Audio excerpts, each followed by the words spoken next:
Hello जी। आज के दूसरे वीडियो में हम बात करने वाले हैं टाइटन के बारे में। देश का सबसे बड़ा ज्वेलरी रिटेलिंग कंपनी के बारे में हम बात करने वाले हैं। अगर हम शुरुआत करें कंपनी के मार्केट कैप से तो लगभग लगभग 2,82,000 करोड़ रुपीस के आसपास का कंपनी का मार्केट कैप बन रहा है। अब देखो कुछ कुछ चीज समझ लेते हैं। पूरा का पूरा ज्वेलरी का जो स्पेस है वो बहुत अच्छा कर रहा है, चाहे आप मैन्युफैक्चरिंग उठाओ चाहे आप रिटेलिंग उठाओ, दोनों ही काम बहुत बढ़िया चल रहे हैं। अब आप मैन्युफैक्चरिंग में उठाओगे तो जैसे आपको देखने को मिल रहा है स्काई गोल्ड है। स्काई गोल्ड बहुत अच्छा काम कर रहा है। रिटेलिंग में आ जाओ, रिटेलिंग में अभी हमने एक कंपनी पढ़ा था जो इकलौता अभी तक हमने कंपनी पढ़ा है ज्वेलरी स्पेस में, डीपी आभूषण, वो भी बहुत अच्छा कर रहा है। वो भी 83, 84, 85% के आसपास पे ग्रो कर रहा है। तो जबरदस्त पेस ऑफ ग्रोथ आ रहा है और पूरा का पूरा जो ज्वेलरी वाला सेगमेंट है उसमें टेलविंड्स ही टेलविंड्स हमें देखने को मिल रही हैं। अगर हम देखें अभी इस क्वार्टर में जब जब बजट रिलीज हुआ था उस टाइम गवर्नमेंट ने क्या किया था, गवर्नमेंट ने वो कस्टम ड्यूटीज कम कर दी थी या हटा दी थी। कुछ इस तरह के सीन की वजह से गोल्ड प्राइसेस काफी ज्यादा एकदम से नीचे आ गए थे। उस टाइम हमें क्या देखने को मिला था, उस टाइम ये देखने को मिला था कि एकदम से कंज्यूमर डिमांड बहुत ज्यादा बढ़ गई। भाई जिन लोगों को ये दिवाली के आसपास या वेडिंग सीजन के लिए गोल्ड खरीदना था उस टाइम उन्होंने बहुत सारा सोना खरीद लिया, उस टाइम उन्होंने बहुत सारी खरीदारी कर ली। इसकी वजह से जो Q2 वाला रिजल्ट है ये बहुत ही बेहतरीन रहा सारी की सारी गोल्ड कंपनीज के लिए। अब इसमें टाइटन का रिजल्ट कैसे इंपॉर्टेंट बन जाता है वो भी देख लेते हैं। देखो, टाइटन है देश का सबसे बड़ा कंपनी, तो अगर कोई भी ज्वेलरी वाले स्पेस में या ज्वेलरी रिटेलिंग वाले स्पेस में कोई भी प्रॉब्लम होगी तो सबसे पहले हमें टाइटन में प्रॉब्लम देखने को मिलेगी। टाइटन बताएगा कि भाई हमें इस वाले सेगमेंट में प्रॉब्लम देखने को मिल रही है, तो हमें पूरी की पूरी इंडस्ट्री पूरे के पूरे सेक्टर का ओवरव्यू मिल जाता है एक टाइटन का रिजल्ट पढ़ने से ही। दूसरी चीज, भाई हमने डीपी आभूषण पढ़ा था, डीपी आभूषण में पेस ऑफ ग्रोथ था 83, 84% के आसपास का। बट उसको कंपेयर करने के लिए हमारे पास कोई मेट्रिक तो होना चाहिए कि भाई पूरा का पूरा सेक्टर सपोज X% पे ग्रो कर रहा है और आपने जो कंपनी पढ़ रहे हो वो X प्लस समथिंग परसेंट पे ग्रो कर रही है, इसका मतलब वो सेक्टर से ज्यादा पेस पे ग्रो कर रही है, उसका रेट ऑफ ग्रोथ ज्यादा है, इसका मतलब वो मार्केट शेयर कैप्चर करने का काम कर रहे हैं। तो हमारे पास कोई रेफरेंस मेट्रिक तो होना चाहिए। तो जो देश का सबसे बड़ा कंपनी है, जिसका सबसे बड़ा बेस है, जो ऑर्गेनाइज मार्केट में सबसे बड़ा प्लेयर बना हुआ है, अगर आप उसका ग्रोथ नंबर नहीं देखोगे तो किसका देखोगे? भाई अगर suppose Titan is growing at 25% over a Y level, अब आप कोई दूसरा कंपनी पढ़ते हो जो ये ही गोल्ड रिटेलिंग वाले स्पेस में है और वो 25% से कम पेस पे बढ़ रहा है, तो आपकी सीधी सीधी घंटी बजानी चाहिए कि भाई ये तो कुछ ढंग का काम ही नहीं कर रहे, ये तो अपना मार्केट शेयर धीरे धीरे गवाते ही जा रहे हैं। क्योंकि जो इतना बड़ा 3 लाख करोड़ रुपए के बेस के ऊपर, मतलब मार्केट कैप साइज का मतलब काफी बड़ा बेस बन गया, उस बेस के ऊपर वो कंपनी 25% के आसपास का ग्रोथ लेके आ रही है। तो आप तो छोटी सी कंपनी हो, आपसे तो मेरी एक्सपेक्टेशन और भी ज्यादा है कि हाँ, मैं तो आपसे एक्सपेक्ट कर रहा हूँ कि आप 30, 35, 40% के आसपास का ग्रोथ लेके आओ।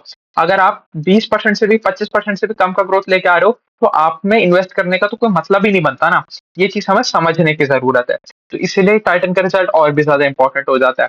तो चलिए देख लेते हैं इनका Q2 का रिजल्ट किस तरीके का रहा। अब देखो, टाइटन के अंदर मेजरली 6 डिविजन्स हैं और 6 में से 2 ही सारा का सारा कंट्रीब्यूशन लेके आते हैं। अब देखो 6 डिवीजन कौन कौन से हैं। सबसे बड़ा डिवीजन वो है ज्वेलरी वाला, उसके बाद आ जाता है हमारा वॉचेस वाला डिवीजन, उसके बाद आ जाता है हमारा आई वेयर वाला डिवीजन। ये तो हो गए 3 बड़े बड़े डिविजन। उसके बाद हमारे 3 बड़ी मतलब इमर्जिंग मार्केट डिविजन भी हैं, जो कि हैं हमारे इंडियन इंडियन वेयर वाला डिवीजन, फैशन एक्सेसरीज वाला डिवीजन और फ्रेग्रेंसेस वाला डिवीजन। अब देखो, कायदे से तो क्या होना चाहिए था, ये जो छोटे वाले आपके डिवीजन है इसमें हमें जबरदस्त पेस ऑफ ग्रोथ देखने को मिलना चाहिए था। यहाँ पर हमें 30, 40, 50, 60% के आसपास का रेट ऑफ ग्रोथ देखने को मिलना चाहिए था, क्योंकि बेस बहुत छोटा है। भाई गोल्ड वाला का तो आपका बहुत बड़ा बेस बन गया, आपका वॉचेस में भी बहुत बड़ा बेस बन गया है, आई वेयर में भी आप मान लो कि अच्छा खासा बेस बन गया है। बट ये जो छोटे छोटे डिवीजन है यहाँ पर तो हमें और भी ज्यादा रेट ऑफ ग्रोथ देखने को मिलना चाहिए था। और कंपनी का भी यही माइंडसेट के साथ इन सारे सेगमेंट को लेके आई थी कि हमारी फ्यूचर ग्रोथ में कंट्रीब्यूशन करेंगे, क्योंकि भाई देखो ऐसा अनंत काल तक तो ये सारी की सारी चीजें नहीं चल सकती ना। तो इसी की वजह से ये लोग नए नए सेगमेंट इंट्रोड्यूस करते रहते हैं। जो एक कंपनी को इनोवेट करना होता है ना, कि हम एक नए सेगमेंट में घुसे हैं, अब यहाँ से हम ग्रोथ निकालने की कोशिश करेंगे, वही टाइटन ने करने की कोशिश करी थी। बट वो इनके लिए फेवरेबल रहा नहीं है अभी तक, क्योंकि ये जो तीनों ही सेगमेंट है ये कोई ढंग की ग्रोथ लेके नहीं आ रहे। अगर आप इंडियन साड़ी वाला सेगमेंट देखोगे या इंडियन ट्रेडिशनल वेयर वाला सेगमेंट देखोगे जो कपड़ा वपड़ा बना के बेच रहे हैं, उसमें 12% के आसपास का ग्रोथ है। फ्रेग्रेंसेस वाले सेगमेंट में भी इसी के आसपास का ग्रोथ है। मतलब अगर तीनों का ग्रोथ रेट मिला दें तो 13-14% के आसपास के ये वाले 3 सेगमेंट ग्रो कर रहे हैं। तो कोई खास ग्रोथ रेट ही नहीं है। अगर आप देखोगे jewellery segment by itself is growing at 26% over Y level. उसका इतना बड़ा बेस होने के बाद भी वो 26% के आसपास पे ग्रो कर रहा है। आप छोटी छोटी से सेगमेंट हो, आपको तो और भी ज्यादा पेस पे ग्रो करना चाहिए था, वो इनके साथ हुआ नहीं। अब आ जाते हैं तीसरे तीसरे सेगमेंट के ऊपर, जो है हमारा आईवेयर वाला सेगमेंट। आईवेयर वाला सेगमेंट भी इनका कुछ खास नहीं कर रहा। उसमें काफी एक्सपेंशन ये लोग कर चुके हैं, 900 साढ़े 900 लगभग लगभग 920 स्टोर्स के आसपास इनके स्टोर खोल चुके हैं। इस क्वार्टर में भी इन्होंने एक नया स्टोर खोला, बट उससे कोई बहुत तगड़ा रिजल्ट नहीं देखने को मिल रहा है। ना तो कोई बहुत तगड़ा प्रॉफिटेबिलिटी में हमें जंप देखने को मिल रहा है, ना कोई बहुत तगड़ा हमें रेवेन्यूज में जंप देखने को मिल रहा है। अब अगर हम बात करें दो मेन सेगमेंट के बारे में, दैट इज आपका वॉचेस एंड वेरेबल वाला सेगमेंट और ज्वेलरी सेगमेंट। तो अब इन दोनों के बारे में थोड़ी सी डिटेल्ड चर्चा कर लेते हैं। पहले तो इनका कंट्रीब्यूशन समझ लेते हैं। अब हमारा 86% जो सेल है वो आता है हमारा ज्वेलरी वाले सेगमेंट में से। तो अब देखो, अब आप टाइटन खरीद रहे हो तो टाइटन में आपको 86% तो ज्वेलरी से मिल रहा है, 10% वॉचेस से मिल रहा है, और जो बचा हुआ 4% है ना, वो ये सारा का सारा कॉन्ट्रीब्यूशन आ रहा है। ये सारे के सारे खिचड़ी जो 4 सेगमेंट बचे हुए हैं ना, वो इस ये सारे के सारे सेगमेंट ये 4% में निपट गए। तो अब आप देखो कि उसमें ही रेट ऑफ ग्रोथ कितना कम आ रहा है। इसी की वजह से जो सारा का सारा ग्रोथ है वो कॉन्सेंट्रेटेड है जो आपका वॉचेस वाला बिज़नेस है, और स्पेसिफिकली जो आपका ज्वेलरी वाला बिज़नेस है। जो 86% का जितना ग्रोथ आएगा, मोर और लेस कंपनी का भी उसी के आसपास का ग्रोथ होगा। आपका वॉचेस वाला डिवीजन ना ग्रोथ को बहुत ज़्यादा ऊपर लेके जा सकता है, ना बहुत ज़्यादा नीचे लेके आ सकता है। थोड़ा बहुत ही फ़र्क डालेगा। अब एक-एक करके पूरा समझने की कोशिश कर लेते हैं। अब देखो, सबसे बढ़िया बात तो क्या हुआ, ये जब बजट आया, बजट में जो आपको कट देखने को मिला गोल्ड के प्राइसेस में, क्योंकि आपका जो कस्टम ड्यूटी थी वहां पर हमें कट देखने को मिला। इसकी वजह से सारी की सारी सेल यहाँ पर बहुत अच्छी हुई। अब क्या हुआ, जैसे हमने पहले भी कहानी कर रखी है, सेम कहानी है कि भाई जब लोगों को पता चला कि भाई हमें वेडिंग सीजन में तो सोना खरीदना ही खरीदना है, अब रेट कटे हुए हैं, एकदम से हमें 10 12 15% के आसपास का डिस्काउंट मिला है, एक काम करो सारा का सारा सोना अभी खरीद लो। तो उस टाइम बहुत अच्छी बाइंग आई, बहुत अच्छा सेल आया। इसकी वजह से ये पूरा का पूरा सेगमेंट 26% के आसपास पे बढ़ा। बहुत बढ़िया बात। अब देखो, गोल्ड ज्वेलरी सेगमेंट में हमें देखना क्या होता है कि भाई आपका एवरेज सेलिंग प्राइस कितना ऊपर गया, आपका स्टोर एक्सपेंशन रेट क्या रहा इस क्वार्टर में, और आपका स्टडेड स्टडेड रेशो कितना रहा। कि भाई जो जो आपका जड़ा हुआ, जो कोई जेम जड़ा हुआ कोई भी नेकलेस है या कोई भी और दूसरा ज्वेलरी है, उसका रेशो कितना रहा आपकी टोटल सेल में। क्योंकि देखो, अगर आप 10 ग्राम सोने का सिक्का 24 कैरेट वाला बेचोगे, तो उसमें आपको कोई बहुत ज्यादा फायदा नहीं देखने को मिलेगा। उस पर आप 3 4 5%, 6%, 8% के आसपास का मेकिंग चार्ज लगा लोगे। उससे ज्यादा तो आप उससे कुछ निकाल नहीं सकते, क्योंकि देखो ये लोग अपने सोने को हेज करके चलते हैं। तो अगर अगर सोने का भाव ऊपर भी चला जाता है तो भी इनको कोई प्रॉब्लम नहीं होती, तो भी इनको कोई एडिशनल बेनिफिट नहीं होता। और अगर सोने का भाव नीचे आ जाता है तो भी इनको कोई लॉस नहीं होता और कोई एडिशनल प्रॉफिट भी नहीं होता। तो ये इंडिपेंडेंट ऑफ गोल्ड प्राइस चलते हैं। अब देखो, थोड़ा सा साइकोलॉजिकल खेल जरूर आ जाता है कि भाई अभी जैसे सोना 80,000 पर टच कर गया, तो इंडियन हाउस होल्ड जो है वो कहेंगे यार 80,000 रुपए बहुत ज्यादा महंगा हो गया है, अभी हम अपना थोड़ा सा परचेज डिफर कर देते हैं। तो इससे क्या हुआ, वो डिमांड रहा, वो पेंट अप डिमांड बनता बनता रहा। भाई अगर किसी को शादी के लिए सोना खरीदना है, सपोज उसको 10 ग्राम सोना खरीदना है, तो उसको शादी तक 10 ग्राम सोना खरीदना ही खरीदना है। वो ये चीज कर सकता है कि भाई आज नहीं खरीदेगा, अगले हफ्ते खरीद लेगा, अगले हफ्ते नहीं खरीदेगा, 1 महीने बाद खरीद लेगा। एंड ऑफ द डे किसी ना किसी दिन तो उसको दुकान में आके खरीदना ही पड़ेगा। तो कभी भी टाइटन को गोल्ड प्राइसेस से बहुत ज्यादा फर्क नहीं पड़ता। आपका एक आधे क्वार्टर में कुछ कुछ 15 20 दिन का फर्क पड़ गया कि 15 दिन जो गोल्ड प्राइसेस ऊपर गए, एक तो साइकोलॉजिकल फिगर के ऊपर गए कि भाई 50,000 के ऊपर हो गया सोना, तो उस टाइम थोड़ा सा 10 15 दिन 20 दिन के आसपास में वो थोड़ा सा सेल कम हो जाता है। बट फिर सब लोग साइकोलॉजी उसको एडजस्ट कर लेते हैं कि भाई हाँ ठीक है, 50,000 हो गया तो हो गया, अब हम वापस खरीदारी पे उतर जाएंगे। तो ऐसे जो बड़े बड़े फिगर्स होते हैं ना, कि फिर 50 के बाद 60,000 क्रॉस करने का, 70,000 क्रॉस करने का, या 80,000 क्रॉस करने का, फिर वहां वहां पर थोड़ा बहुत डेंट देखने को मिलता है। बट वो अगले क्वार्टर्स में रिकवर हो जाता है, क्योंकि वो पेंट अप डिमांड रहती रहती है, वो डिमांड कहीं गायब नहीं हो जाती, वो डिमिनिशिंग डिमांड नहीं है। तो जैसे जैसे एक इसका बहुत सिंपल सा एग्जांपल हम समझते हैं कि सपोज आप गए हो मैगी लेने, अब मैगी का पैकेट आज 15 रुपए की बजाय 20 रुपए का बिक रहा है। तो अगर 20 रुपए का मैगी का पैकेट बिक रहा है, तो आप कहोगे नहीं यार आज मैगी नहीं खाएंगे। आप कल जब वो वापस 15 रुपए का बिकने लगेगा, तब आप एक की बजाय दो मैगी के पैकेट उठा के नहीं ले आओगे, एक ही बार में दो मैगी के पैकेट नहीं खा लोगे। वो जो आपका डिमांड था वो एक ही मैगी के पैकेट के लिए था, तो वो कैरी फॉरवर्ड नहीं किया। तो ये चीज समझने की जरूरत है। वहीं जो गोल्ड का डिमांड है, गोल्ड का डिमांड पेंट अप डिमांड में आता है, जैसे गाड़ी का डिमांड पेंट अप डिमांड में आता है। टू व्हीलर का डिमांड पेंट अप डिमांड में आता है कि भाई वो आप सेल को डिफर परचेज को डिफर कर सकते हो। आप उस परचेज को 6 महीना, 8 महीना, 10 महीना, 1 साल आगे बढ़ा सकते हो। उसको कैंसिल नहीं कर सकते। क्या उसकी वजह से आपका कंपनी के ग्रोथ रेट पर कोई बहुत ज्यादा फर्क नहीं पड़ेगा। आज खरीदी नहीं होगी तो 6 महीने बाद खरीदी होगी। ये चीज हमें समझने की जरूरत है। तो अब हमें देखना है, क्या चीज देखना है, स्टडेड रेशो देखना है कि भाई जो आपका जड़ा हुआ आपने जो भी ज्वेलरी बनाया वो कितना बनाया, क्योंकि उसमें आपको ज्यादा मार्जिन देखने को मिलता है। तो इसमें इस बार इनको थोड़ा सा मार्जिन कंप्रेशन देखने को मिला। अब वो क्यों हुआ? क्योंकि इनका थोड़ा स्टडेड रेशो बिगड़ गया। जो इनका इंडस्ट्री लीडिंग स्टडेड रेशो रहा करता था Q2 FY24 की अगर हम बात करें, तो 33% सेल आया था इनका स्टडेड रेशो वाली ज्वेलरी से। तो वहां पर वो हाई मार्जिन प्रोडक्ट था, ज्यादा पैसा बनाने को मिलता था कंपनी को। वो वाला कंट्रीब्यूशन गिर गया, फ्रॉम 33% टू 30% आ गया। इसकी वजह से थोड़े से मार्जिन कम हमें देखने को मिले। अगर मैं नॉर्मलाइज्ड मार्जिन के बारे में बात करूं कि जो आपका इंटरेस्ट रेट या जो जो भी टैक्स रिडक्शन या क्या कहें कस्टम ड्यूटी रिडक्शन की वजह से जो भी इफेक्ट आया, उसको अगर हम हटा दें, उसको हम नॉर्मलाइज कर दें, तो इनका जो मार्जिन है वो रहा 11.4% के आसपास का। ये चीज भी हमने समझ ली। तो ये वाला तो काम इनका बहुत बढ़िया हुआ। अब देखो ज्वेलरी वाले डिवीजन में इन्होंने बहुत सारे अलग अलग सेगमेंट्स खोल रखे हैं। अब देखो जो कैरेट लेन है, CaratLane is for online shopping and for working women की भाई, या वर्किंग वुमेन या यंग वुमेन। तो वो लोग क्या करेंगे, उन लोगों को चाहिए फैशनेबल ज्वेलरी, और उनको बहुत ज्यादा एक्सपेंसिव ज्वेलरी नहीं चाहिए। उनको एवरीडे वेयर के लिए या फैशन वेयर के लिए चाहिए, तो वो अच्छा दिखना चाहिए। That is the sole purpose of that jewellery. तो वो 18 कैरेट का बिकता है, 16 कैरेट का बिकता है, 12 कैरेट का भी बिकता है। तो अगर 12 कैरेट का वो सोना बेचेंगे, वो ऑनलाइन बेचेंगे। तो CaratLane is online shopping of jewellery.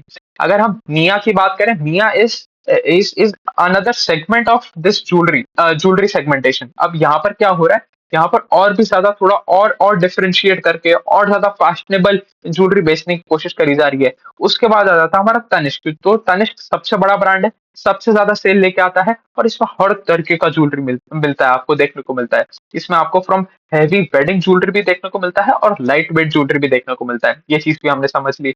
अब हम बात कर लेते हैं अब हम बात कर लेते हैं कैरेट लेन बिजनेस की।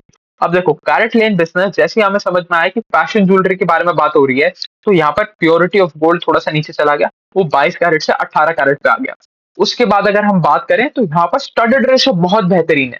यहाँ पर जो कैरेट लेन की वेबसाइट पे जो भी ज्वेलरी बेची जाती है, वो 79% स्टडेड होती है। ये क्यों होता है? क्योंकि जब आप फैशन ज्वेलरी बेचने जा रहे हो, तो आपको उसमें जेम्स चाहिए होते हैं कि भाई आपका पर्पल कलर का जेम लगा रखा है, पिंक कलर का जेम लगा रखा है, ग्रीन कलर का जेम लगा रखा है। उसमें सारा का सारा आर्टिस्टिक वर्क जा रहा है। तो इनका स्टैंडर्ड रेशो बहुत अच्छा है। तो इसीलिए आप देखोगे जो कैरेट लेन वाला बिजनेस है, इसका मार्जिन भी ज्यादा है। अगर आप देखोगे यहाँ पर मार्जिन एक्सपेंशन भी हुआ, फ्रॉम 4.2 4.3% के आसपास से यहाँ पर 8% तक के आसपास का मार्जिन एक्सपेंशन हुआ। पर इसको भी अभी प्रॉफिटेबल हुए थोड़ा ही टाइम हुआ। मतलब ऐसा नहीं है कि ये डे वन से प्रॉफिटेबल था। ये भी इनका एक एक ऐसा ही वेंचर था। जैसे जैसे ये अभी छोटे छोटे इन्होंने सेगमेंट्स खोल रखे हैं ना, ये भी कैरेट लेन भी इनका एक एक्सपेरिमेंटल सेगमेंट था, जो बहुत अच्छा चला है। यहाँ पर भी इस वाले सेगमेंट में भी हमें 43% के आसपास का ग्रोथ देखने को मिला है ओवर अ वाई लेवल। तो यहाँ पर भी कहानी बहुत अच्छी हुई है। अगर हम बात करें अब थोड़ा सा स्टोर एडिशन के बारे में, तो तनिष्क के इन्होंने इस क्वार्टर में 11 स्टोर ऐड किए, मिया के 12 स्टोर ऐड करे, और कैरेट लेन के बारे में बात करूं, तो कैरेट लेन के 11 स्टोर ऐड करे। अब देखो, अब एक और चीज समझ लेते हैं। अब जब आपका मार्जिन कंप्रेशन होता है, तो देखो सीधी सी बात है, अगर आपका मार्जिन कंप्रेस हुआ, तो आपका पार्ट में थोड़ा सा हमें डी ग्रोथ देखने को मिलेगा। वही हमें यहाँ पर भी देखने को मिला। रेवेन्यू तो इनका बढ़ गया 26% over a Y level, but part was down 23% over a Y level. अब ये क्यों हुआ? क्योंकि आपका थोड़ी सी अनफेवरेबल चीजें हुई इस क्वार्टर में। एक तो आपको जो कस्टम ड्यूटी रिडक्शन था, उसकी वजह से आपको एक वन टाइम इफेक्ट आया। दूसरी चीज आपको क्या देखने को मिली, आपको थोड़ा सा जो स्टडीड रेशो वाला आपका सेगमेंट खराब हुआ, वो 33% से 30% के आसपास आ गया। तो वहां पर भी आपको थोड़ी सी कमी देखने को मिली। इसकी वजह से वहां पर भी आपकी थोड़ी सी प्रॉफिटेबिलिटी इफेक्ट हो गई। तो वहां पर भी आपको थोड़ी सी प्रॉब्लम देखने को मिली। इसकी वजह से आपका पैट नीचे आ गया। ये चीज भी हमने देख ली। अब आ जाते हैं, थोड़ी सी कर लेते हैं वैल्यूएशन के ऊपर चर्चा। तो अब आपको एक ऐसा कंपनी देखने को मिल रहा है जो 25-26% के आसपास से कंटिन्यूसली ग्रो कर रहा है, और आपको मिल रहा है 90 के पीई पे। अब देखो दो तीन चीज समझो। पहले तो इनका डिविडेंड यील्ड बहुत ज्यादा है। इनका अगर आप बाकी सारी ज्वेलरी कंपनी से कंपेयर करोगे, तो इनका डिविडेंड यील्ड ज्यादा क्यों है? क्योंकि ऑलरेडी काफी सारा एक्सपेंशन कर चुके हैं। अब देखो जो छोटी कंपनी है ना बेचारी, उसको तो हर रोज एक्सपेंशन के लिए सोचना है, उसके लिए तो हर रोज एक कैश क्रंच वाली सिचुएशन है कि मेरे को यहाँ पर भी स्टोर खोलना है, यहाँ पर भी स्टोर खोलना है, यहाँ पर भी स्टोर खोलना है, मेरे पास पैसा ही नहीं बच रहा। अगर आप मेरे को और पैसा दे दो तो मेरे लिए फायदेमंद है, मैं उसमें और जाके स्टोर एक्सपेंशन कर लूं। तो अगर जब कंपनी के पास ही पैसा नहीं बचेगा तो आपको डिविडेंड कैसे देगी, ये चीज समझना पड़ेगा। तो जो छोटी कंपनी है वो ज्यादा पेज पे ग्रो करने के लिए क्या कर रही है, अपने पार्ट को री इन्वेस्ट कर रही है और नया ग्रोथ लेके आ रही है। अब ये कंपनी एक्सपांड कर चुकी है, पैन इंडिया प्रेजेंस बना चुकी है, मोर और लेस इनका एक्सपेंशन हो चुका है। हाँ, वो बात सही है कि भाई अनऑर्गेनाइज्ड मार्केट से ऑर्गेनाइज्ड मार्केट की तरफ शिफ्ट हो रहा है। वो सारा एक लॉन्ग टर्म स्ट्रक्चरल प्ले है, वो सारी चीजें हो रही हैं। बट मोर और लेस जो इनका इनका पेस ऑफ ग्रोथ है, अगर आप एक्सपेंशन रेट भी देखोगे तो कोई ऐसा 25, 30, 40% के आसपास का एक्सपेंशन रेट नहीं है इस कंपनी का। आप देखो 700 साढ़े 700 स्टोर्स पे आपने 10 स्टोर ऐड करे, 10 स्टोर ऐड करे, तो कोई बहुत तगड़ा एक्सपेंशन रेट नहीं है, इसलिए आप 25 से 30% के आसपास का डिविडेंड आउट कर देते हो। तो जब भी आपका डिविडेंड यील्ड हाई होता है तो आपका स्टॉक नीचे नहीं आता, वो वहीं टिका रह जाता है, वो साइडवेज करेक्शन में चला जाता है। तो एक चीज तो ये समझना पड़ेगा। दूसरा चीज क्या है, जब आप एक इंडस्ट्री लीडर होते हो तो आपको थोड़ा सा वैसे ही प्रीमियम देखने को मिलता है। और ये कुछ उन चुनिंदा ऐसी निफ्टी की कंपनियों में से है जो ढंग का ग्रोथ दिखा रही है। आप देखो निफ्टी की कंपनी में आपको बहुत ऐसी कोई बहुत बेहतरीन कंपनी देखने को नहीं मिलेगी आज की डेट में। चाहे आप एचडीएफसी बैंक उठा लो, वो 7% के आसपास, 8-9% के आसपास का ग्रोथ कर रहा है। आप आईसीआईसीआई बैंक उठा लो, वो थोड़ा सा फिर भी ग्रोथ लेके आ रहा है, 15-16% के आसपास का ग्रोथ निकाल रहा है। आप जितनी भी निफ्टी वाली कंपनी देखोगे सब में आपको लगेगा कि रिजल्ट ठंडा है। अब एक ऐसे ठंडे रिजल्ट वाले सेक्टर में या सेगमेंट में ये एक टाइटन एक बहुत अच्छा प्लेयर बन रहा है, एक 25-26% के आसपास का ग्रोथ लेके आ रहा है। तो इसको एकदम एकदम बात बनती है कि इसको थोड़ा सा प्रीमियम वैल्यूएशन देखने को मिलेगा। अगर हम बात करें कि अगर आपको एक एक कंपनी 25% का ग्रोथ कर रही है और 90 के पी पे मिल रही है तो आपको लेना चाहिए या नहीं लेना चाहिए, तो इसका सिंपल सा जवाब यही है कि आप देखो क्या बाकी जितनी भी कंपनी है जो इसी सेगमेंट में ऑपरेट कर रही है, गोल्ड रिटेलिंग में ऑपरेट कर रही है, वो आपको कितना ग्रोथ दे रही है और उसके बदले आपको कितना पी मांग रही है। कि भाई कल्याण सपोज आज जहां तक मेरे को याद आ रहा है 37-38% के आसपास का ग्रोथ लेके आ रहा है, तो 38% का ग्रोथ में वो आपको कितने का पी मांग रहा है। आप अगर मैं बात करूँ स्काई गोल्ड के बारे में, तो स्काई गोल्ड 50% के आसपास का ग्रोथ लेके आ रहा है, तो 50% के ग्रोथ पे वो कितने का पी मांग रहा है। अगर हम बात करें जैसे डीपी आभूषण के बारे में, तो डीपी आभूषण 84-85% के आसपास का ग्रोथ लेके आ रहा है और आपको 45 के पी में मिल रहा है। तो अब आपको खुद सोचना पड़ेगा कि आपके लिए कौन सी कंपनी ज्यादा बेनिफिशियल है, कौन सी कंपनी आपको सस्ते वैल्यूएशन पे मिल रही है और आपके पोर्टफोलियो में कौन सी कंपनी फिट बैठती है। तो चलिए अभी के लिए इतना रखते हैं। Thank you.